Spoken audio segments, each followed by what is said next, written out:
দ্রুতই তাকে Dhaka medical college হাসপাতালে প্রেরণ করা হয়। পরবর্তীতে রাজধানীর একটি বেসরকারি হাসপাতাল এভারকেয়ারে ভর্তি করা হয়।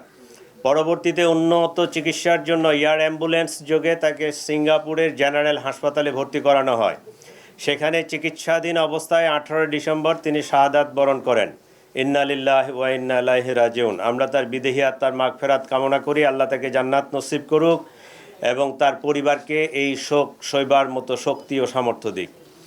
এই ঘটনার প্রেক্ষিতে রাজধানীতে পল্টন থানায় একটি নিয়মিত মামলা রুজু হয়, যা পরবর্তীতে হত্যা মামলায় রূপ নেয়।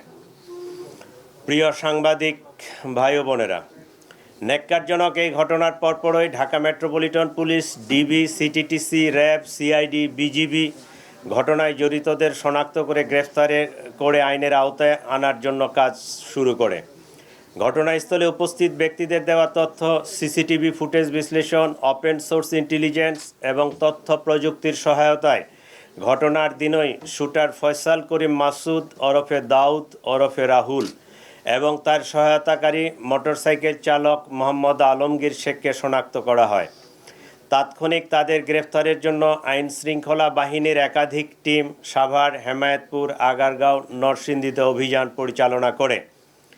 ধারাবাহিক অভিযানের অংশ হিসেবে ডিএমপির একটি টিম ময়মনসিংহের হালুয়াঘাটের সীমান্তবর্তী এলাকা পর্যন্ত অভিযান পরিচালনা করে।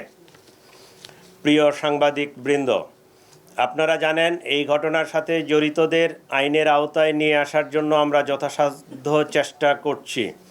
ইতিমধ্যে সংশ্লিষ্ট মামলাটি নিবিড় তদন্তের জন্য ঢাকা মহানগর গোয়েন্দা পুলিশের নিকট হস্তান্তর করা হয়েছে।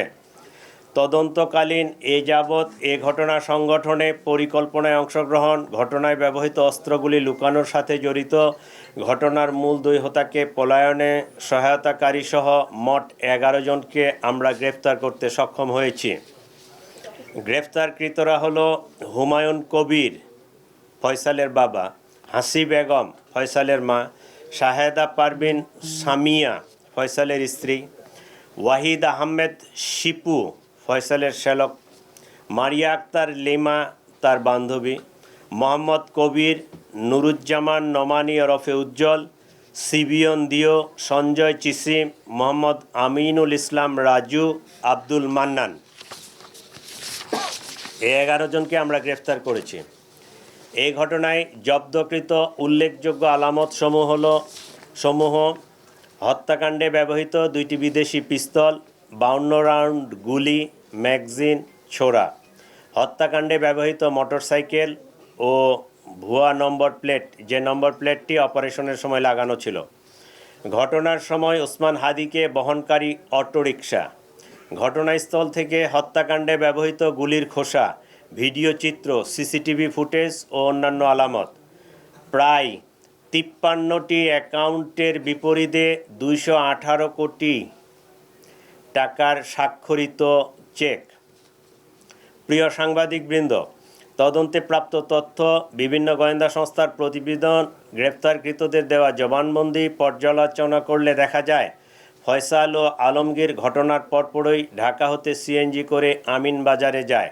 পরবর্তীতে তারা মানিকগঞ্জের কালামপুর যায়। সেখান থেকে পূর্ব পরিকল্পনা অনুযায়ী একটি প্রাইভেট কারে করে ময়মনসিংহের হালুয়াঘাটে পৌঁছে। ঘটনাটি তাদের পূর্ব পরিকল্পিত ছিল। এই জন্য আসামিদেরকে চিহ্নিত করার পূর্বেই